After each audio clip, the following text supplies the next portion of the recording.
Greetings to all. Welcome to Raw Populi at the Valley of Words International Literature Festival. Like every year at Raw Populi, this year also we shall be exploring, engaging ourselves in riveting topics for debates.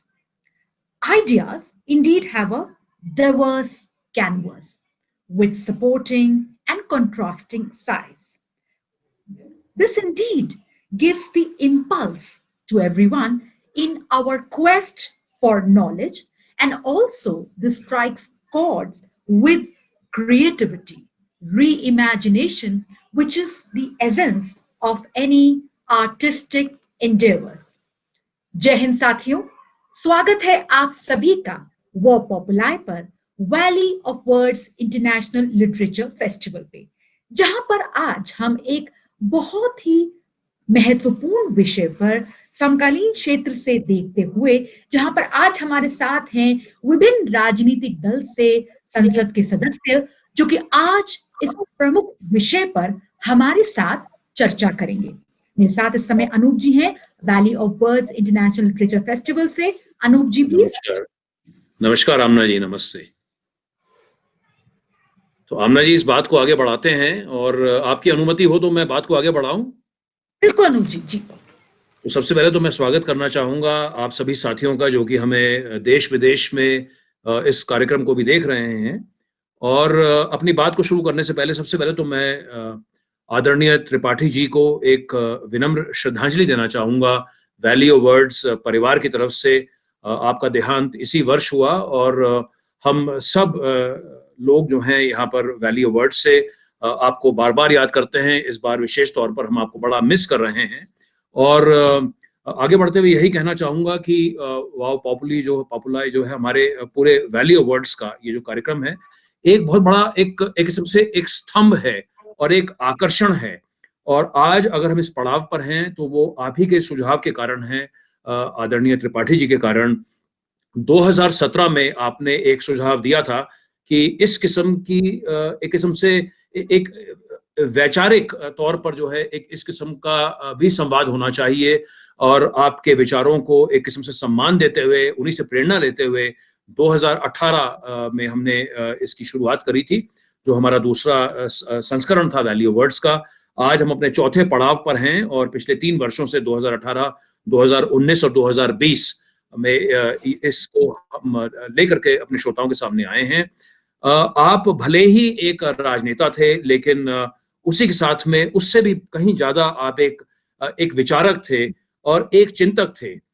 समाज को लेकर के, समाज को आगे बढ़ाने को लेकर के जो आपकी पूरी एक किस्म से प्रगतिशील सोच रही है, उसी के फलीभूत आज इस समय हम इस चौथे संस्करण में वैली ऑफ वर्ड्स के इस कार्यक्रम का संचालन कर पा रहे हैं। और आपका जो जीवन है वो सदैव संघर्षों के बीच में रहा, लेकिन कभी भी हार न मानने वाली आपकी दृढ़ इच्छा शक्ति ने हजारों लाखों लोगों को प्रेरणा दी, जिनमें से एक वैली ऑफ वर्ड्स का भी एक मंच है। और आज आप ही के सम्मान में आमना जी, जैसा मैंने कहा, क्योंकि ये भी एक वक्त है कि भले ही हम कार्यक्रम के बारे में भी बात करें, लेकिन हम आदरणीय त्रिपाठी जी को भी याद करें, उनकी लेगेसी को याद करें, और जिन चीजों को लेकर के आपने अपना पूरा एक किस्म से जीवन आपने अपना समर्पित किया, चाहे वो लोकतांत्रिक ताकतों को मजबूत करने को लेकर के हो, चाहे अलग अलग विभिन्न विचारधाराओं को लेकर के हो, लेकिन उन विचारधाराओं से कोई एक किस्म से एक संगम निकले, उनमें से कोई अमृत निकले, और समाज, लोग, देश, दुनिया जो है आगे प्रगति करे, आगे बढ़े। तो इन्हीं सब चीजों को श्रद्धांजलि देते हुए आज हम आपको याद कर रहे हैं, इस कार्यक्रम की शुरुआत कर रहे हैं। आपने सदैव विचारों को प्राथमिकता दी, ज्ञान को प्राथमिकता दी, अभिव्यक्ति की आजादी को आपने सदैव आगे बढ़ाया, और एक खुलापन, एक खुला एहसास जो है आपने किया। तो इन्हीं सब बातों को आगे बढ़ाते हुए आमना जी, मैं वापस आपके पास में आ रहा हूं कि आप आगे इस कार्यक्रम को और आगे बढ़ाएं। धन्यवाद अनूप जी। जैसे आपने बताया कि आदरणीय टीपी त्रिपाठी जी, जो कि वो popular valley of words international literature festival के फ्रेंड फिलोसोफर गाइड थे, साथ ही देश व विदेश के कई कोनों से कई सदस्यों के साथ उनकी घनिष्ठ मित्रता थी। Dear friends, at the SAR we have distinguished dignitaries from the nation and across the globe joining us to pay tributes to respected late आदरणीय डीपी त्रिपाठी जी। तो आइए हम इस समय आज के इस वो पॉपुलाय में we now have tributes for late DP Tripathi ji from respected dignitaries from nation and across the globe.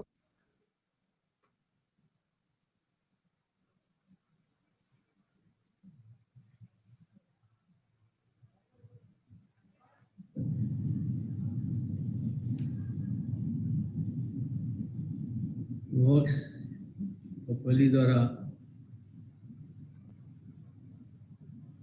जो हर वर्ष फेस्टिवल का आयोजन किया जाता है, हर अवसर पर मैं श्री टीपी त्रिपाठी के बारे में एक नया साहित्य वॉल्यूम का लोकार्पण हो रहा है। मैं संस्था को बहुत हार्दिक बधाई देता हूँ। सच तो ये है, टीपी त्रिपाठी साहब एक बहुत ही सुलझे हुए, अत्यंत गंभीर और कुशल सांसद और पार्लियामेंटेरियन थे। मैं और वो नेपाल के बारे में विशेष रूप से रखते थे। मेरा उनसे अनेक बार नेपाल के बारे में विचार विमर्श होता था, और जैसे नेपाल के लोग मुझे भरोसा करते हैं, ऐसे ही श्री डीपी त्रिपाठी पर भी बहुत भरोसा रखते थे। निश्चित रूप से डीपी त्रिपाठी जो इस पर हमारे बीच में चले गए, वो भारत को भी और नेपाल को भी चलेगी। उन पर जो भी साहित्य का सृजन होगा, उससे समाज में काम करने वाले, विशेषकर नेपाल भारत के बारे में काम करने वालों को प्रोत्साहन मिलेगा। बहुत बहुत धन्यवाद। आदरणीय डीपी त्रिपाठी जी भारत के बड़े लोकप्रिय नेता और विचारक थे ही। नेपाल में भी वो बहुत ही लोकप्रिय रहे, क्योंकि नेपाल में जब भी मानव अधिकार के लिए, राजनीतिक अधिकार के लिए, लोकतांत्रिक अधिकार के लिए आंदोलन हुआ, उसमें उन्होंने भरपूर समर्थन किया, सक्रिय रूप से समर्थन किया। 1990 में जब नेपाली कांग्रेस निर्दलीय तानाशाही के खिलाफ में आंदोलन करने की तैयारी कर रहा था, गणेश मान जी के कंपाउंड में काठमांडू में सम्मेलन हुई थी।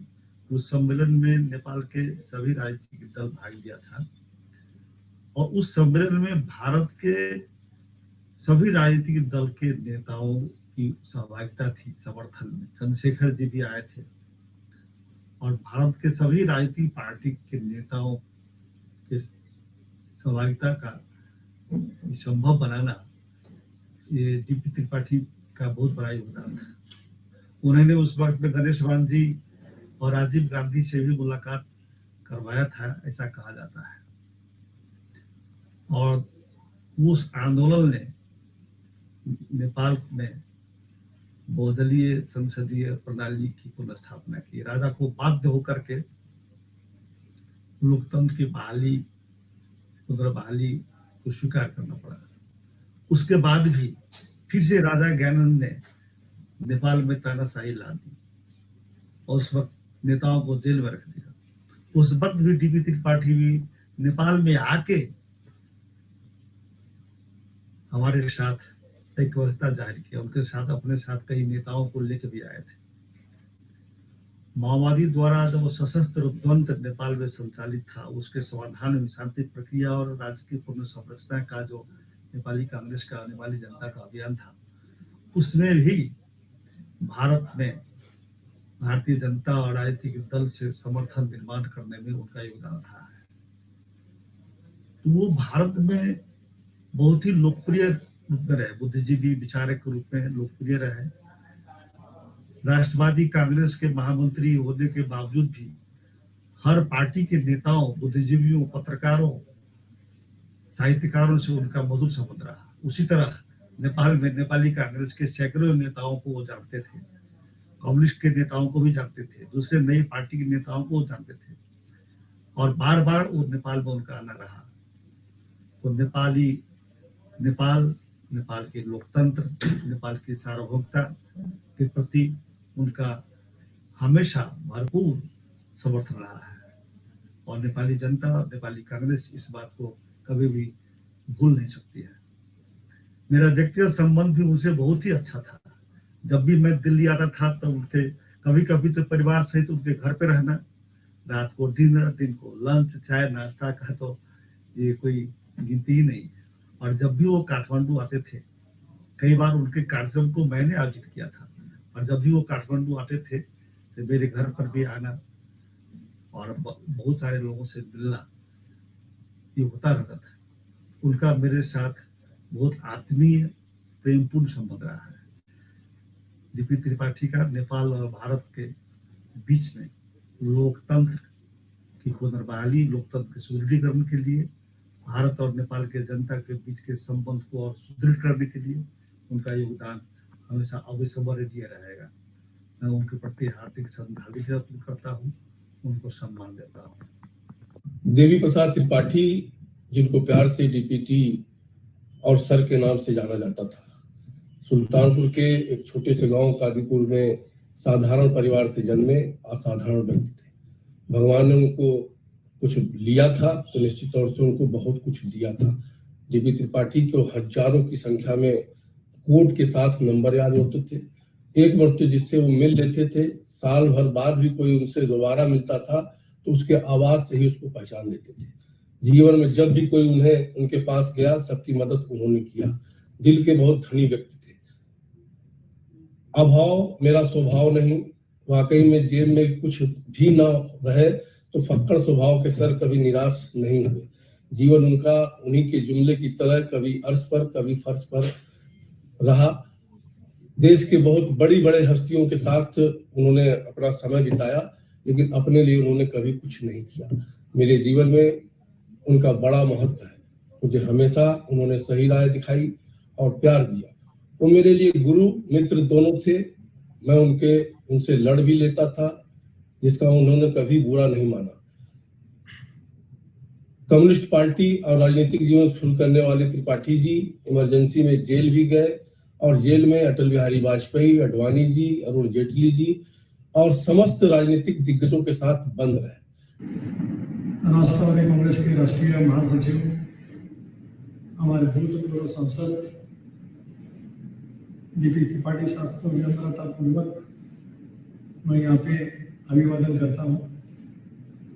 देश विदेश की अर्थ, राजकीय,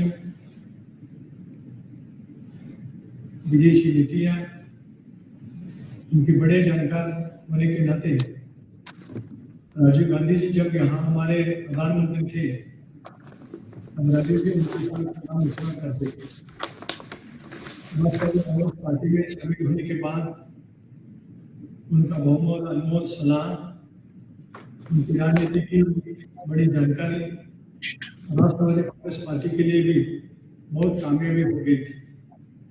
मेरा उनका परिचय 15-20 साल में हो गया है। एक व्यक्ति अंध होने के बावजूद भी देश विदेश की कितनी जानकारी ले सकती है, स्पर्श से लोगों के साथ संवाद करने की उनकी वकूफ, ये भी मेरे पर बहुत भारी प्रभावकारी था। हमारे कई राष्ट्रवादी कांग्रेस पार्टी के सम्मेलन में उनका मार्गदर्शन हम सब के लिए, खासतौर पर राष्ट्रवादी कांग्रेस पार्टी के सब कार्यकर्ताओं के लिए प्रेरणादायी भी, और विश्व में क्या चल रहा है, देश के राजनीति में क्या हो रहा है, देश विदेश के अर्थनीति में क्या हो रहा है, उसका अभ्यासपूर्ण विवेचन उनके तकरीर के बारे में हम सबको मिलता था। मेरे साथ उनके बहुत अच्छे संबंध रहे थे। उनका आशीर्वाद, उनका मार्गदर्शन मेरे राजनीति के लिए एक सांसद के नाते, एक विधायक के नाते सभागृह में मेरे विचार प्रस्तुत करने के लिए बहुत मार्गदर्शन हो गए थे। आज वो हमारे बीच में नहीं है। मुझे लगता है उनके जाने से न केवल राष्ट्रवादी कांग्रेस पार्टी का नुकसान हो गया है, लेकिन देश का एक बहुत बड़ा जानकारी रहने वाला एक नेता हमारे बीच में नहीं है। ये दुख मेरे मन में सालों साल रहेगा। फिर मेरे कॉन्स्टिट्यूंसी के इस लोगों के, जनता के और राष्ट्रवादी कांग्रेस पार्टी की तरफ से मैं उनको श्रद्धांजलि अर्पित करता हूँ। नमस्कार, मैं ब्रजेश त्रिपाठी सभी आदरणीय गणमान्य व्यक्तियों को सादर प्रणाम करता हूँ। श्रद्धेय डीपी त्रिपाठी साहब की बात आती है तो मन भावुक हो उठता है, क्योंकि मैंने जीवन के 25 साल उनके साथ बिताए और ये समय सुख दुख भरा रहा। हम सभी को पता है कि पार्लियामेंट में क्या होता है। काफी समय से हंगामों के सिवा काम नहीं हुआ, लेकिन जीपी त्रिपाठी साहब जब पार्लियामेंट में कुछ बोलने उठते तो उनके विरोधी भी कान लगाकर उसे सुनते। उस हंगामे के बीच भी उनकी बातों को नोट किया जाता और लोग बड़े गंभीरता से सुनते थे। एक बार की बात है, उनके जन्मदिन के मौके पर स्वर्गीय श्रद्धेय श्री अरुण जेटली साहब आए थे। उन्होंने सार्वजनिक रूप से कहा कि और कोई कुछ कहता है तो मैं सुनता हूं, लेकिन जीपी त्रिपाठी अगर कुछ कहते हैं तो मैं वो करता हूं। तो ऐसा व्यवहार जीपी त्रिपाठी साहब का था। साथ में दिल्ली में एक बार मुझे दिल्ली की राजनीतिक गलियारों में बड़ी दखल रखने वाले एक व्यक्ति मिले। फिरोज शाह रोड पे हम बैठे थे। उन्होंने हमसे कहा कि अरे ब्रजेश, डीपी त्रिपाठी साहब में जादुई प्रतिभा है। वो पवार साहब से मिलेंगे, वहां से निकल के सीताराम येचुरी साहब के यहाँ चले जाएंगे, सीताराम येचुरी साहब के यहाँ से निकल के राजनाथ सिंह साहब के यहाँ चले जाएंगे और वहां से निकल के अहमद पटेल साहब के यहाँ चले जाएंगे। पता नहीं क्या जादुई प्रतिभा है कि लोग सब उनकी बात सुनते भी हैं और मानते भी हैं। तो इस तरह का व्यक्तित्व जीपी त्रिपाठी साहब का था।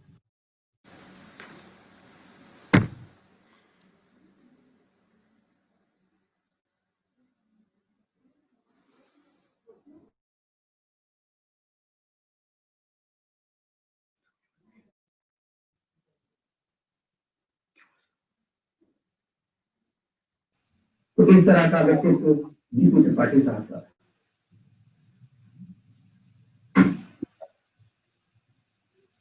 आज ये सभी मैसेजेस को देखकर, सभी बातों को सुनकर मन भावुक हो गया।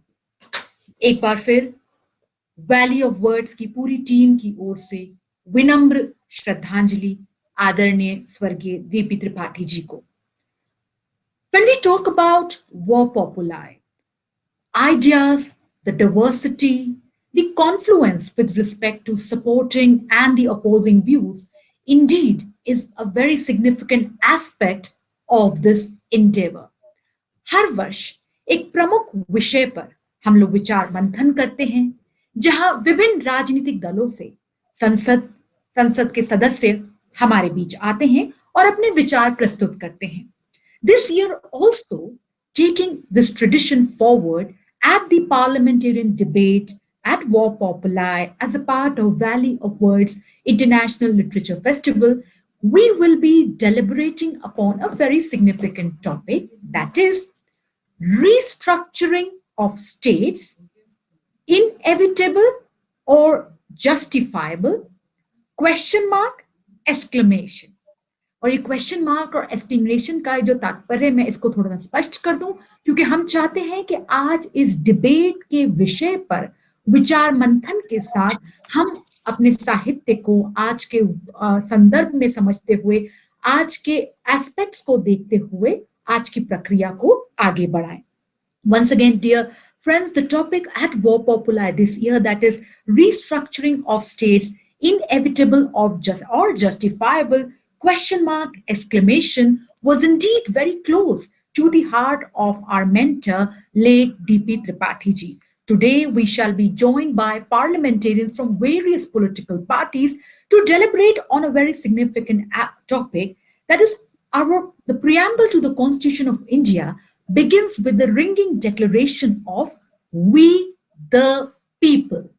Article 1 of the Indian Constitution talks about union of states, which definitely shows that states have a very important role to play with respect to national development and also with respect to the entire working of the political and constitutional perspectives. Having said so, there are concerns also with respect to territory, governance, and other aspects which involve dynamics wherein there is an interface by the union government. So today, as we have parliamentarians joining in from various political parties, we will be exploring, we will be engaging in this very significant aspect of center state dynamics, looking at the big picture of governance, grievances of states, if any, suggestions for reform, and deliberating on the big question that should there be second states reorganization commission. Anoop जी हमारे साथ हैं समय। अनूप जी, अब समय आ गया है कि हम वो पॉपुलार के डिबेट के टॉपिक की ओर आगे बढ़ते हैं। संसद के विभिन्न राजनीतिक दल के सदस्य संसद से हमारे बीच इस समय उपस्थित हैं, जो कि अपने विचार प्रस्तुत करेंगे। अनूप जी, कुछ शब्द आपकी ओर से।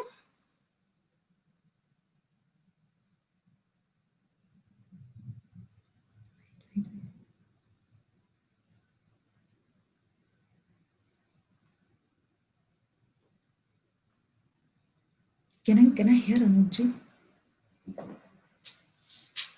Because I have to introduce the parliamentarians.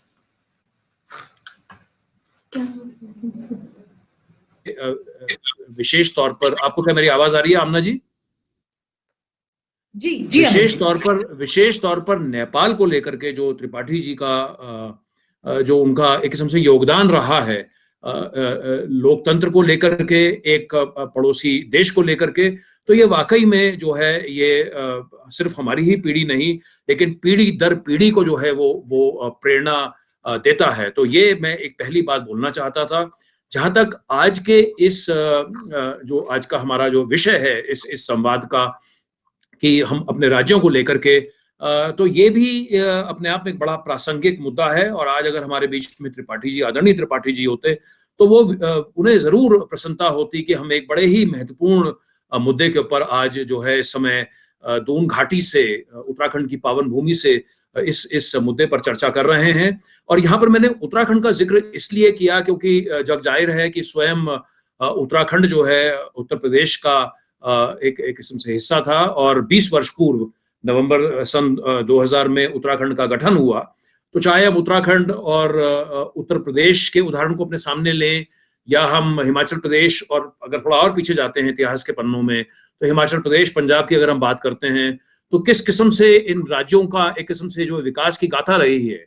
और जब हम विकास की गाथा की बात करते हैं, तो हमारे सामने सिर्फ हमारे सामने ही नहीं बल्कि पूरे देश और पूरे विश्व के सामने एक जो कोविड के बाद में, ये भी बड़ा जरूरी है कि हम अपनी इस बहस में कहीं ना कहीं कोविड को भी अपने ध्यान में रखें, क्योंकि कोविड ने और कोविड से जो उपजे हुए जो संकट हैं और उन संकटों से उभरती हुए जो एक किस्म से अवसर हैं, उस संदर्भ से भी हमारे को इस डिबेट को जो है देखने की एक किस्म से जरूरत है। जाने से पहले आमना जी, मैं सिर्फ एक बात करना चाहता हूं, और त्रिपाठी जी ने जो है एक बात जो हम सबको सिखाई कि मतभेद हो सकते हैं लेकिन मनभेद नहीं होने चाहिए। और ये अपने आप में एक बहुत बड़ी एक किस्म से बात है, एक बहुत बड़ी सोच है। तो इन सभी बातों को आगे बढ़ाते हुए आइए अब हम सुनते हैं श्रोताओं के साथ में कि हमारे जितने माननीय जनप्रतिनिधि गण हैं अलग अलग राजनीतिक दलों के, वो उनके क्या विचार हैं इस महत्वपूर्ण मुद्दे को लेकर के। आमना जी। As Anup ji rightly pointed out, let's get into the realm of ideas. Let's engage, let's explore on this very significant topic, restructuring of states, inevitable or justifiable, question mark, exclamations. let's get to hear from respective member of parliaments from various political parties.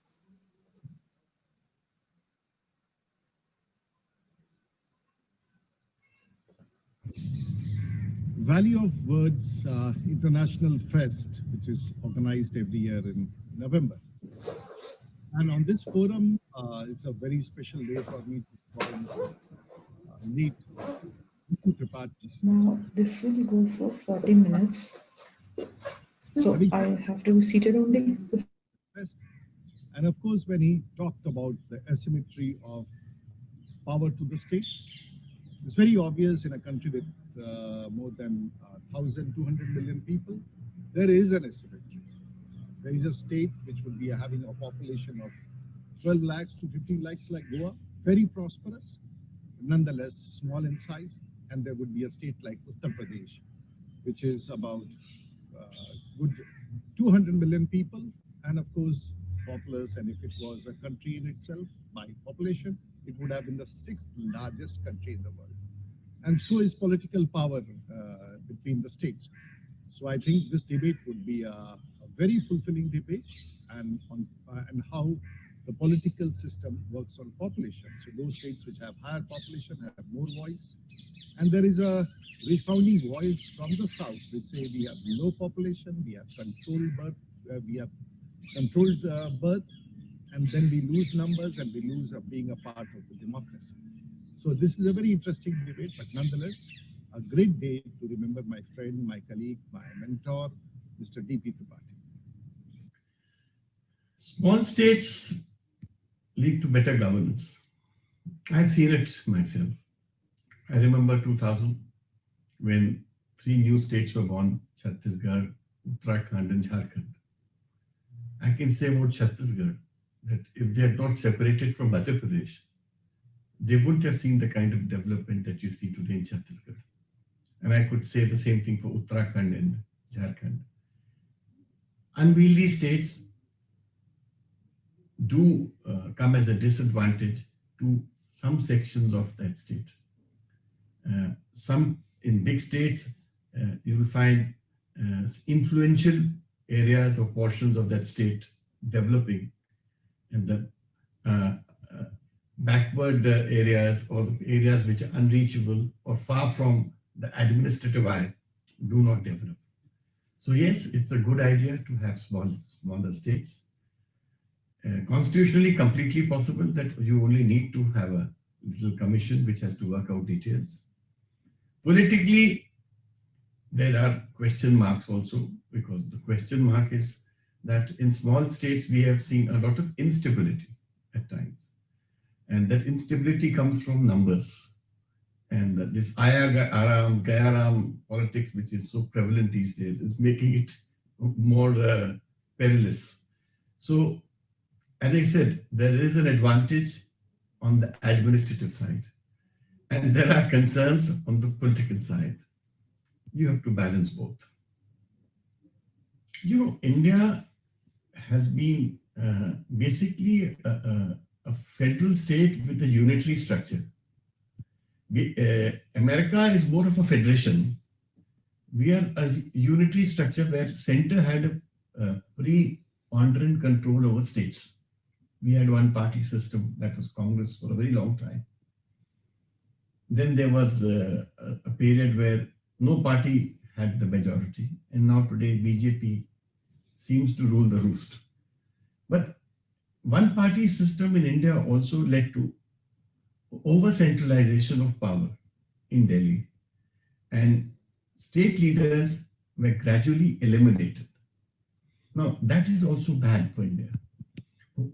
Problem with the political parties is, central national parties, is that if you don't allow states to grow, if you don't allow state leadership to blossom, then states don't do well. And when states don't do well, you lose control over the states. One of the reasons why Congress lost its control in India is because it lost the big state leaders which it always used to boast of. Today, if you try to find them, then virtually very few. BJP in this period has cultured a new era of promoting state leaders. So today they have, in fact, inculcated so many new faces in the states who have become state leaders. So if you have a national party structure, then they must allow states to blossom. But if you don't allow states to blossom, and if you become over-centralized, which BJP is also now becoming, with the two-man show. Arun Jaitley used to be 2.5. Now that half is not there. So there are only 2. So what happens is you will gradually find regional parties taking over from both these parties. And Bihar message is also of a acceptable regional party. They didn't allow them to be, assume power this time. But the public mandate seemed in the favor of a regional party. Mamta is a regional party, if you see. And gradually you'll find in other states also, it is these regional parties will become more dominant because national parties must learn to give space to regional leaders. Otherwise, it will be to their detriment.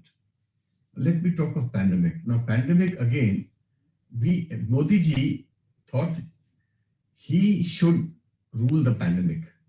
So he brought down a national lockdown. In my opinion, in a country of India's dimension, there should never have been a national lockdown. There should have been only state-specific lockdowns. States should have decided how much is necessary to close and how much is necessary to keep it open. Now, I remember Amrinder Singh telling Modi ji, he says, if you'd asked me, I wouldn't have asked you, I wouldn't have permitted lockdown of Ludhiana, where there are 3,000 factories. So you closed India without knowing India, without being informed about India.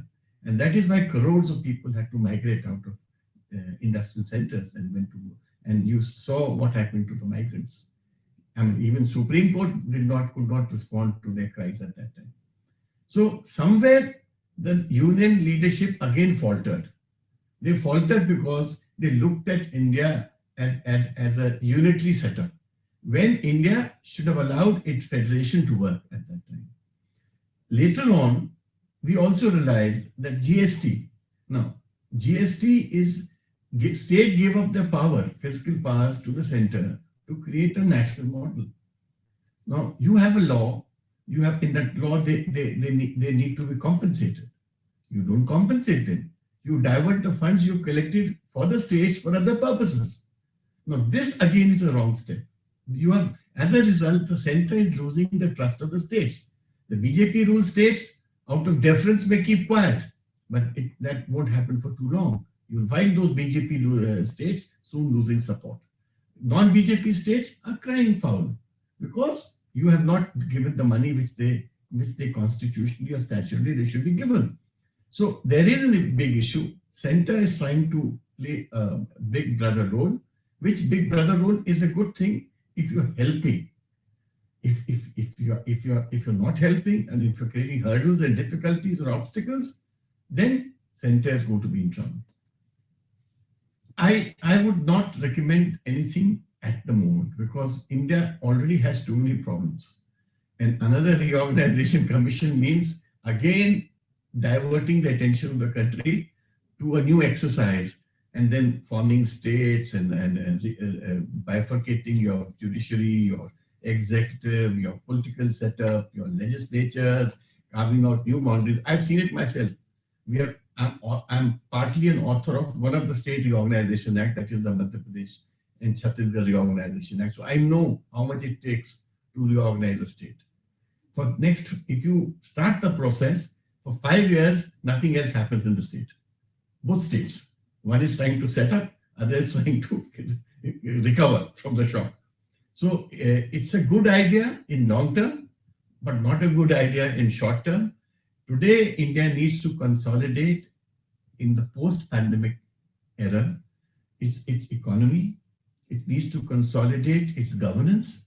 It needs to consolidate on good governmental practices, which have taken a very big hit. So today is the day for good governance. Modi ji has to realize that BJP cannot be the sole spokesperson of India. India is too diverse, too big, too heterogeneous for anybody or anyone to think that he or she can control India in one voice. India is a country of multiple voices. It's a country of multiple cultures and ethnicity. Let's keep India united by having a heterogeneous approach. Let's have unity in diversity. This reform will come the moment center decides to have good chief ministers. Parties have to decide to have good chief ministers. If you're looking for chamchas as your chief ministers, obviously you're not going to get good governance. You need to have reformists, people who have vision, who have a dream for the states as chief ministers.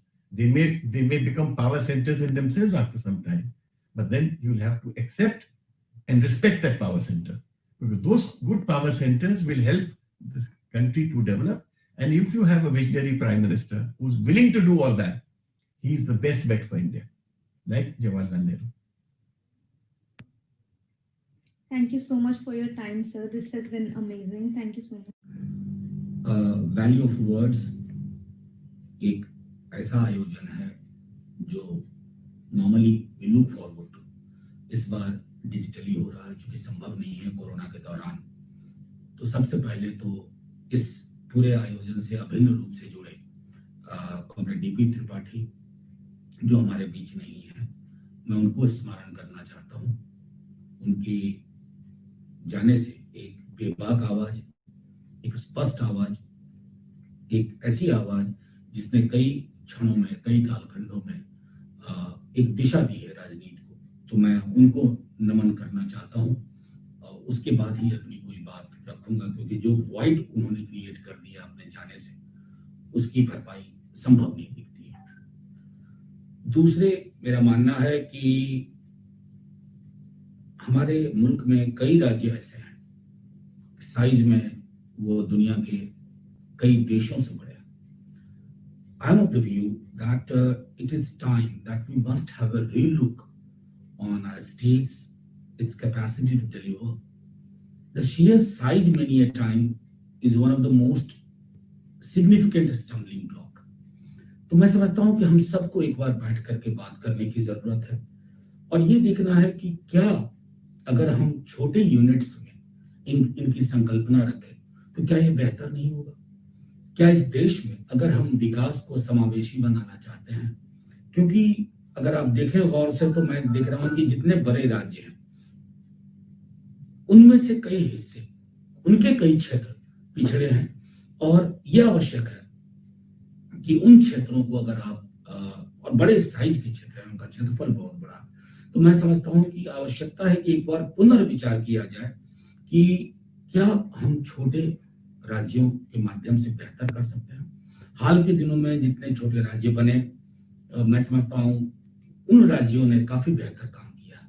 इस पर आवश्यकता है कि एक बार पुनर्विचार हो संसद में, देश की विधानसभाओं में और एक समेकित निर्णय लिया जाए।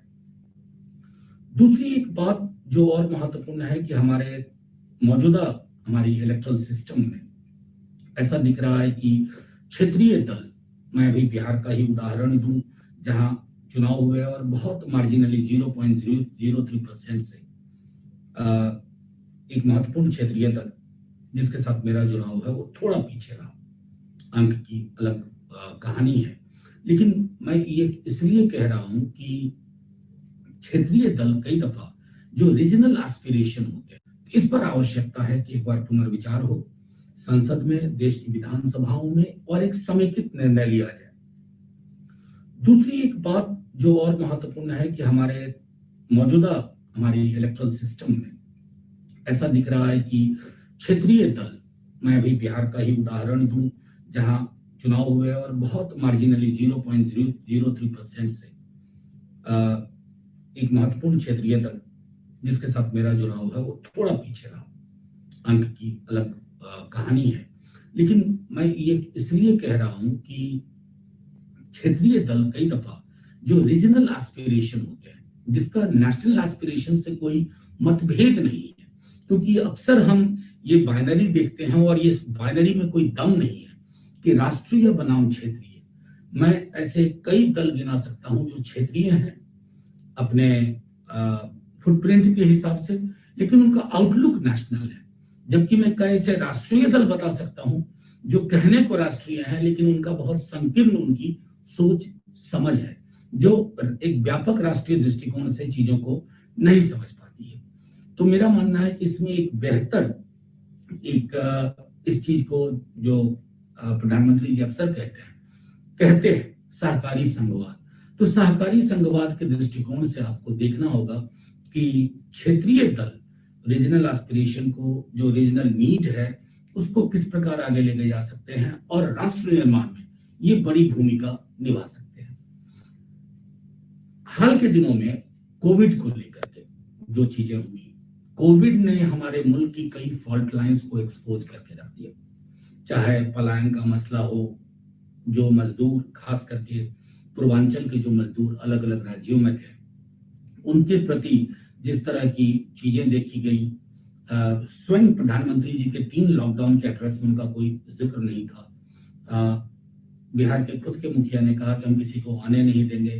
तो वो जो छवियां पूरे देश ने देखी है कि सूटकेस पे एक बच्चा चला जा रहा है, 1200 किलोमीटर लोग पैदल चलने की कोशिश कर रहे हैं, उसने हमारे विकास की पूरी अवधारणा को के क्रूर सच्चाई को सामने ला करके रख दिया। इसी दौरान जब कई चीजें रुक सी गई, ठहर सी गई, क्योंकि पहले से ही इकोनॉमिक रिसेशन की पीरियड में, हम स्लो डाउन की पीरियड में जा रहे थे। उसके बाद राज्यों को जब मदद की जरूरत थी, तो चाहे जीएसटी का मसला हो या फिजिकल सपोर्ट का हो, उसमें भी केंद्र की तरफ से मैं समझता हूँ जो मदद की दरकार थी वो मदद नहीं मिली। मेरा सीधे तौर पे ये कहना है, देखिए, तो सहकारी संघवाद का मतलब होता है कि जब आप क्राइसिस के पीरियड से जा रहा हूँ, और ये पेंडेमिक एक मेजर क्राइसिस, उस पेंडेमिक में राज्य और केंद्र का जो संबंध होना चाहिए था वो नहीं दिखा। केंद्र ने जो थोड़ी बहुत भी कोशिश की, वो राज्य जैसे लग रहा था कि राज्य बिल्कुल एक पेट्रन क्लाइंट रिलेशनशिप में है। ऐसा नहीं होना चाहिए कि केंद्र पेट्रन और राज्य क्लाइंट है। ये इस तरह की परिकल्पना, हमारी संकल्पना कभी नहीं हुआ करती थी। इन चीजों के मद्देनजर, क्योंकि पहले भी दिक्कतें थी, पहले भी केंद्र राज्य, अभी हाल के दिनों आप ये भी देखेंगे कि कई राज्य केंद्र के कई कानूनों के विरोध में अपने यहाँ बिल पास कर रहे हैं। इन सब चीजों से एक चीज इंगित होती है कि सहकारी संघवाद के पूरे मॉडल में कई क्रैक्स हैं, और ये क्रैक्स भरने के लिए सामूहिक प्रयास करने होंगे। और मैं समझता हूं कि सिर्फ रेटोरिकल पोजीशन से इस पर काम नहीं होगा। इन चीजों के मद्देनजर मेरा ये भी आग्रह है कि अगर संभव हो तो एक स्टेट रीऑर्गेनाइजेशन कमीशन की हमें पुनः एक बार जरूरत है, ताकि पूरे देश की व्यापकता, बहुलता को देखते हुए हम कुछ और अगर छोटे छोटे राज्यों के निर्माण की दिशा में आगे बढ़ पाए, क्योंकि इसके लिए बहुत सारी आवाजें भी उठ रही हैं, तो शायद हम अपने डेवलपमेंट को और भी इंक्लूसिव बना सकते हैं।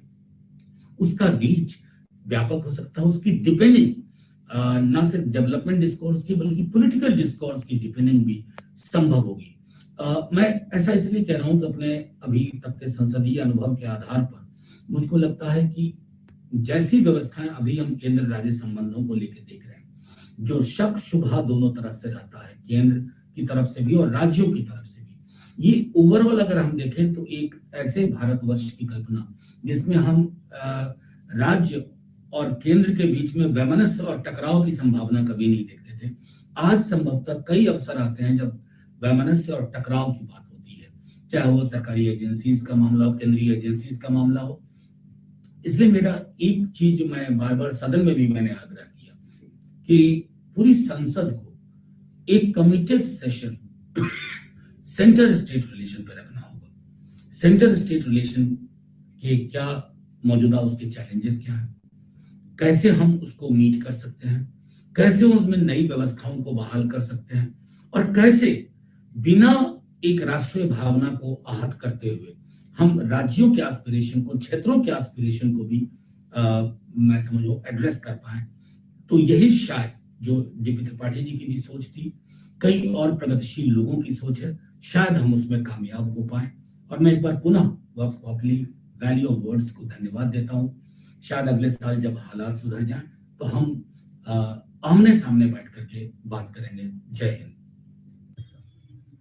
DP Tripathi was a very, very close friend, associate, and a co-political worker for nearly 4.5 to 5 decades. We first met in 1973 in JNU, grew up together in the struggle against the emergency, fought in JNU and subsequently outside when he left the university in the political arena. And he was with me in the parliament for a term. And we thoroughly enjoyed not only our company, but also our political objective of what should be the real character of India and how this idea of India must be realized to its full potential. In that sense, his not being around is a big loss in the present context and in this conjuncture, when India is facing probably the biggest challenge that we faced since after our independence during the last 7 decades or more. Having said this, the issue that you are now discussing on the question of federalism in India, there's one fundamental issue that needs to be understood. Yes, it is a fact that the question that was posed, that there are states in India which have populations which are larger than many European countries, and for smaller states to be created. But we must remember the character of India and the foundational principles of our Indian constitution. The diversity and plurality that exists in India, unmatched anywhere in the world. No country can you find such plurality and rich plurality. What binds all of us together is the bonds of commonality that run through this plurality.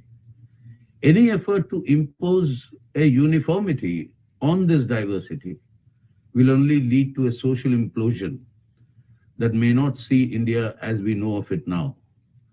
So therefore, states reorganization is an issue that is intrinsically connected with this character of India. That is why Article 1 of the Indian Constitution says, India, that is Bharat, is a union of states. States are important, and the states reorganization that culminated nearly a decade after independence in 1956 was based on the linguistic reorganization, taking into account India's rich diversity. So the principle was not merely an administrative reorganization. The principle was a reorganization based to cement and strengthen the unity amongst our diversity.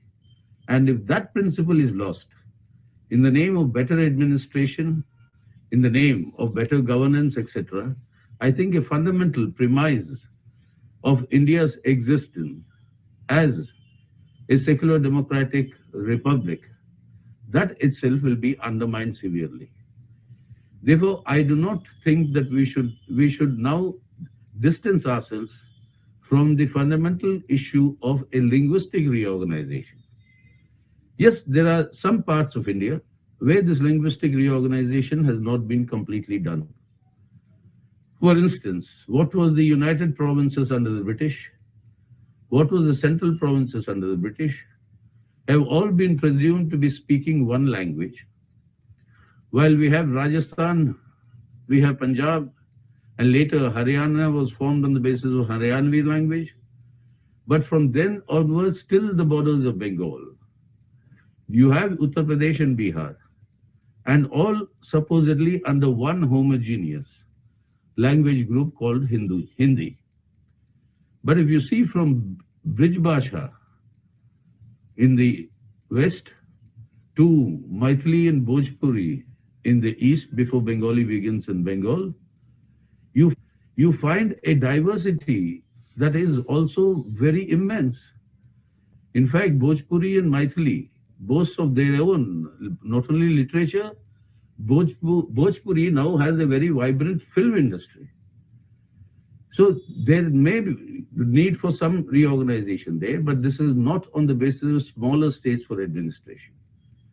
And most importantly, the other point we have to keep in mind is that in the Indian Parliament, let's say, a state like the former United Andhra Pradesh, on the basis of the Telugu language that was formed. In fact, they were the pioneers of linguistic reorganization of states. That state had 42 members of parliament. When they rise in unison in the interests of the state, no central government can ignore. Now you divide the state into two, as you have done, as it's been done now.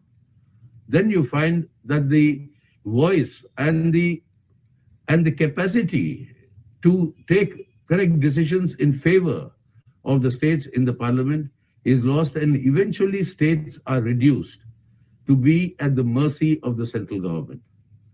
That is not a healthy federalism in our country, which is a fundamental feature of our constitution.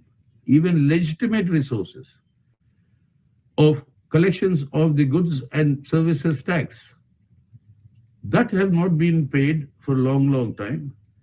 And for the coming year, the central government has thrown up its hands saying that it cannot pay.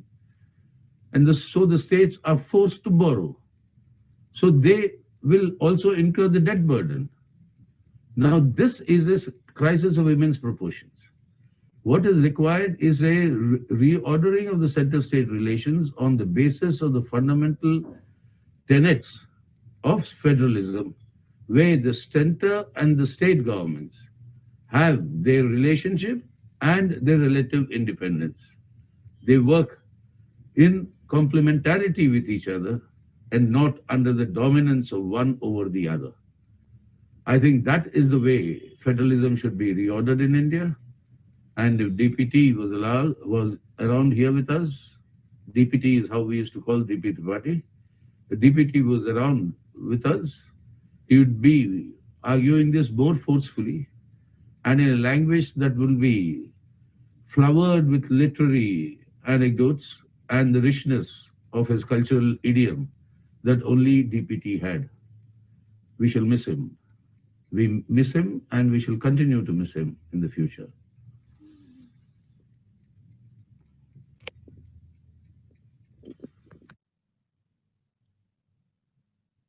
जय हिंद साथियों। स्वर्गीय DP Tripathi भारतीय राजनीति का एक ऐसा नाम जिन्होंने छात्र राजनीति से लेके आपातकाल के दौरान और उसके बाद इस देश की राजनीति में अपना महत्वपूर्ण योगदान दिया। समय समय पे वो तमाम मुद्दे जो इस देश के लिए प्रासंगिक थे, जो इस देश की व्यवस्था को बदलने के लिए प्रासंगिक थे, उसमें उन्होंने न सिर्फ हिस्सेदारी ली, उसको मजबूती से उठाने का भी काम किया।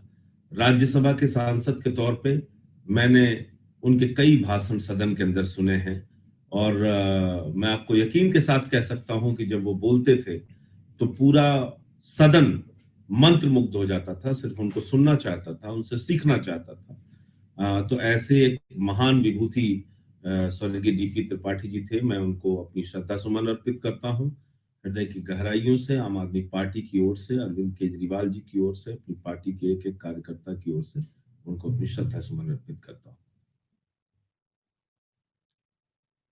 देखिए, भारत के संविधान में राज्यों और केंद्र का अधिकार क्षेत्र बटा हुआ है। राज्यों के अपने अधिकार हैं, केंद्र के अपने अधिकार हैं। लेकिन ये बात सही है कि जो राज्य आज इस देश के अंदर इतने बड़े राज्य हैं, जनसंख्या की दृष्टि से, क्षेत्रफल की दृष्टि से, कि उनको मैनेज करना बहुत मुश्किल हो गया है। वहां की प्रशासनिक व्यवस्था को देखना बहुत मुश्किल हो गया है और इसी के कारण समय समय पर छोटे राज्यों की मांग उठती रही है और कई छोटे राज्य हिंदुस्तान में बने भी हैं, चाहे वो छत्तीसगढ़ हो, चाहे वो झारखंड हो, उत्तराखंड हो, ये तमाम राज्य, तेलंगाना हो, पिछले कुछ वर्षों में ये तमाम राज्य बने हैं हिंदुस्तान के अंदर। और जैसे अगर आप उत्तर प्रदेश की बात देखें तो उत्तर प्रदेश 24 करोड़ की आबादी वाला प्रदेश है, बहुत बड़ा प्रदेश है। बल्कि आप कह सकते हैं कि यूरोप के कई कंट्रीज को अगर आप मिला लेंगे तो भी उत्तर प्रदेश की पॉपुलेशन उससे ज्यादा है। तो छोटे स्टेट कई मायने में अगर आप देखेंगे तो प्रशासनिक व्यवस्था को चलाने की दृष्टि से बहुत ठीक होते हैं, अच्छे होते हैं। लेकिन कई बार ये भी अनुभव हुआ है कि छोटे स्टेट्स के अंदर अगर एक स्थिर सरकार नहीं है तो उठापटक बहुत देखने को मिलती है। जो हमने उत्तराखंड के अंदर भी देखा है, हमने झारखंड के अंदर भी देखा है कि सरकारें बनना, बिगाड़ना, विधायकों को खरीदना, फिर गिराना, तो ये एक समस्या देखने को मिलती है। लेकिन हमेशा छोटे स्टेट की व्यवस्था, छोटे राज्यों की व्यवस्था, उनके अधिकार अगर सुनिश्चित हों तो उन व्यवस्थाओं को चलाने में काफी मदद मिलती है और वहाँ की प्रशासनिक व्यवस्था को, छोटे राज्यों की प्रशासनिक व्यवस्था को अच्छे ढंग से संचालित किया जा सकता है बनस्पति बड़े राज्यों के। देखिए, अगर हम भारत को क्षेत्रफल और जनसंख्या की दृष्टि से देखेंगे तो जनसंख्या में हम पूरी दुनिया में दूसरे नंबर पर हैं। भारत 130 करोड़ की आबादी वाला देश है और अगर आप ये सोचते हैं कि यहाँ कोई एक पार्टी या एक दल का राज होना चाहिए पूरे हिंदुस्तान में, तो वो तानाशाही को जन्म देगा। वो कहीं ना कहीं हमारी लोकतंत्र की जो अवधारणा है उसको नष्ट करने का काम करेगा। और हमने देखा है बहुत सारे दौर में जहां पर सिर्फ एक दल की सत्ता ऊपर से लेकर नीचे तक रहती है तो कोई अंकुश नहीं होता उन पे, वो जैसे चाहते हैं सरकारों को चलाते हैं। तो रीजनल पार्टीज का बढ़ना कई मायनों में बहुत जरूरी है, खासतौर से उस राज्य के हित की पूर्ति के लिए। जिन राज्यों में रीजनल पार्टीज हैं, चाहे आप तमिलनाडु की बात करें या दूसरे जो स्टेट्स हैं उनकी आप बात करें, तेलंगाना की बात कर लें, आंध्र प्रदेश की बात कर लें, उत्तर प्रदेश की बात कर लें, क्षेत्रीय दलों के उभारने कहीं ना कहीं जरूर उस राज्य के लोगों के की जो आकांक्षाएं हैं, जो इच्छाएं हैं, उसको पूरा करने में बड़ी भूमिका निभाई है। लेकिन इसके साथ साथ क्षेत्रीय दलों में आपसी लड़ाई, आपसी टूट, इसका भी कई बार राजनीति में नुकसान देखने को मिलता है।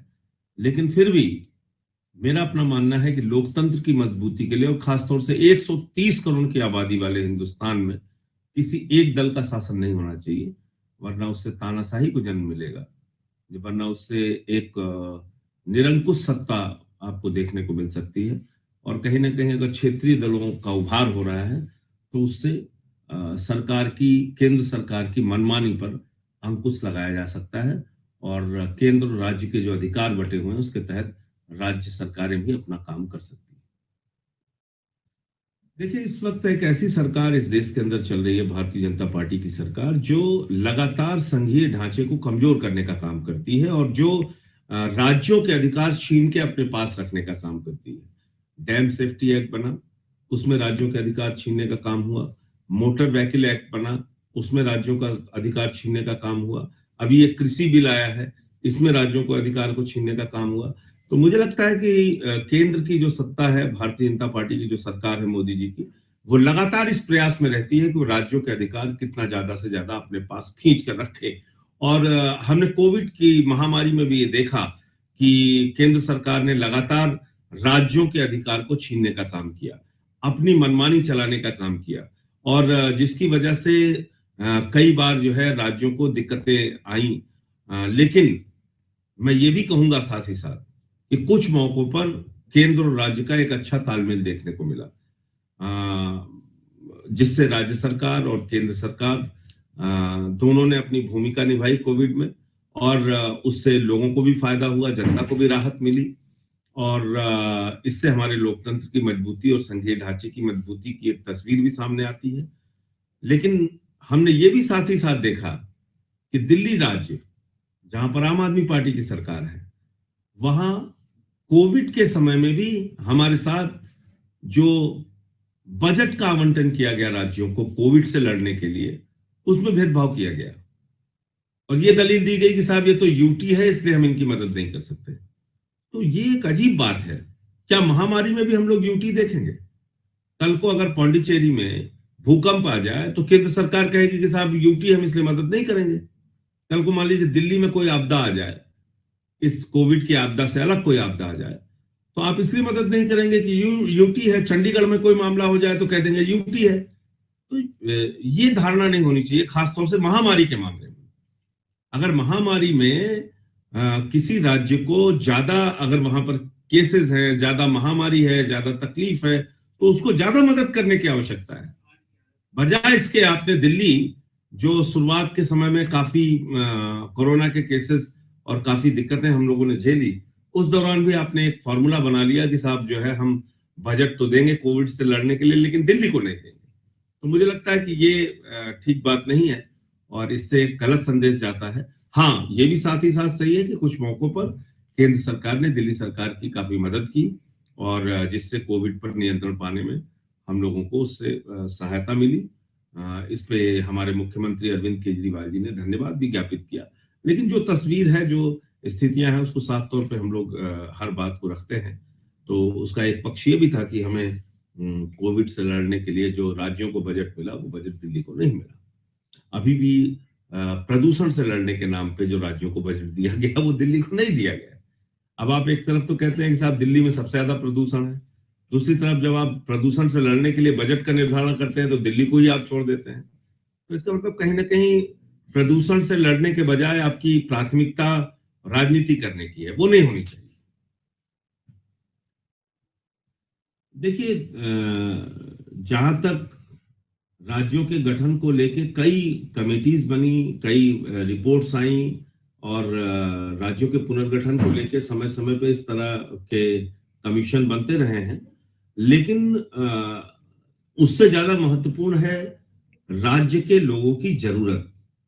क्या छोटे राज्यों की आवश्यकता बड़े राज्य महसूस कर रहे हैं?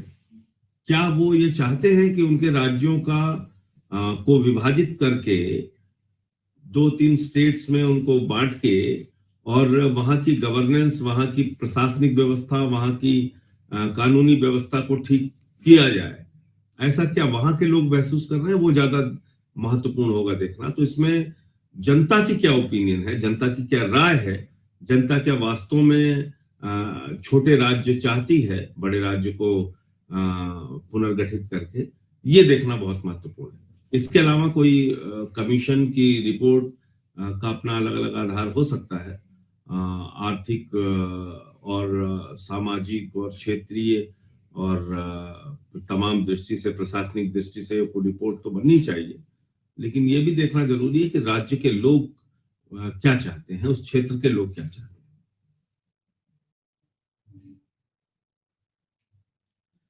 देखिए, राज्यों और केंद्र के बीच में मजबूत अगर संबंध नहीं होंगे तो लोकतंत्र हमारा कमजोर हो जाएगा। इसलिए राज्य और केंद्र का संबंध हमेशा मजबूत होना चाहिए, देश की तरक्की के लिए, देश के विकास के लिए और आपसी तालमेल के लिए। और इसके लिए जो सबसे ज्यादा जरूरी बात है वो इच्छा शक्ति की बात है।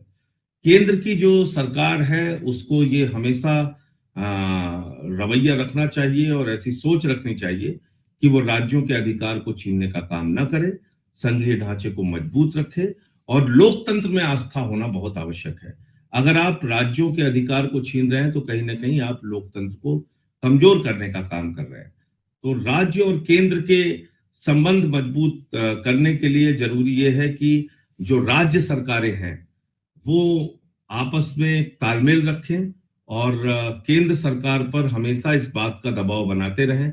अपने जो उनके काउंसिल्स हैं या जो अपनी उनकी जो मीटिंग्स होती है योजना आयोग की या जो और भी प्लानिंग वगैरह को लेके राज्यों के का बजट जिस तरह से निर्धारित होता है, इन तमाम विषयों पे जो राज्यों की सरकारें हैं उनके बीच में आपसी तालमेल होना जरूरी है, क्योंकि कैसे वो केंद्र सरकार पे एक दबाव बना सके और अपना अधिकार हमेशा सुरक्षित रख सके।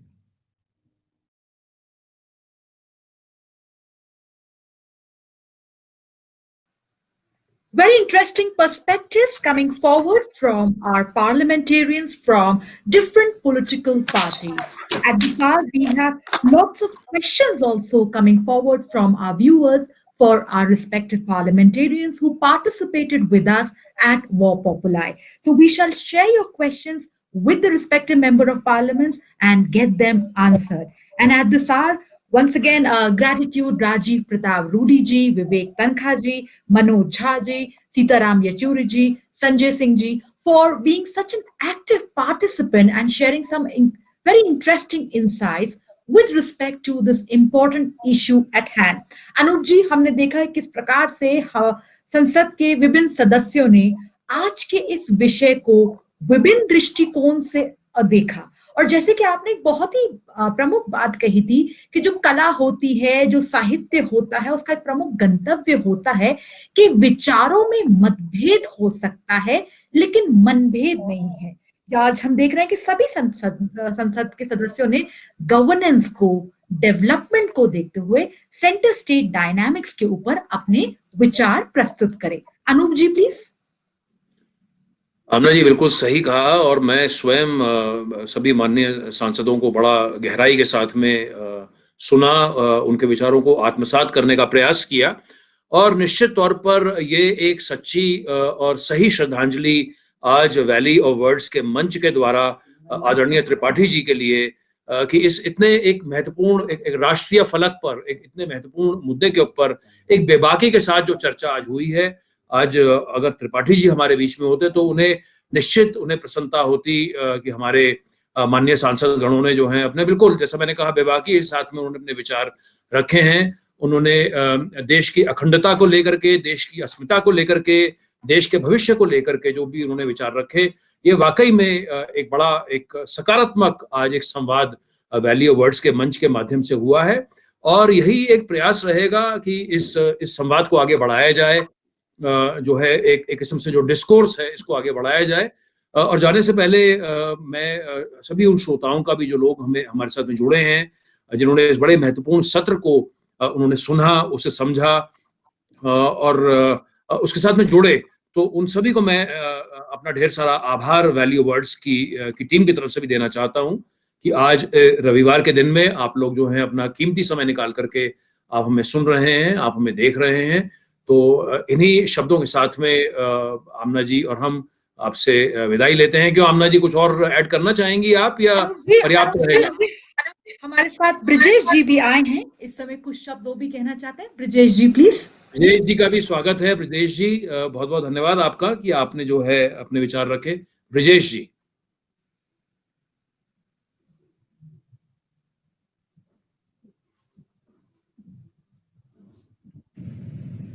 डीपी त्रिपाठी एक विचार है और विचार अनंत है। सदियां बीत जाएंगी लेकिन डीपी त्रिपाठी साहब को नहीं भुलाया जाएगा और भुलाया जा भी नहीं सकता। उन्होंने समाज के लिए जो किया है, जो उनके विचार थे, वो अनंत तक याद किए जाएंगे। मैं बहुत धन्यवाद देता हूं वैली ऑफ वर्ड्स संस्था का, जो सालों से ऐसा आयोजन कर रहा है और आज खास करके डीपी त्रिपाठी साहब के लिए एक विशेष आयोजन किया। मैं धन्यवाद दूंगा संजीव चोपड़ा साहब का, आमना मिर्जा जी का और बाकी सभी साथियों का जिन्होंने इसमें सहयोग किया।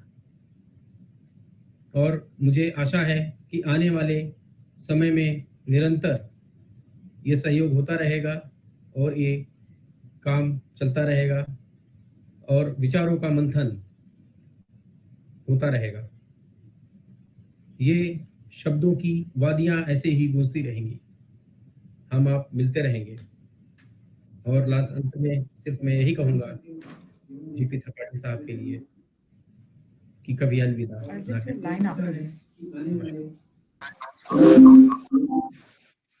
बहुत बहुत धन्यवाद आप सभी का कि आप आज हमारे साथ वो popular valley of words international literature festival के साथ जुड़े। जी हाँ, विचारों का ये मंथन के साथ हम अपने प्रयासों को आपके साथ सक्रिय करते रहेंगे।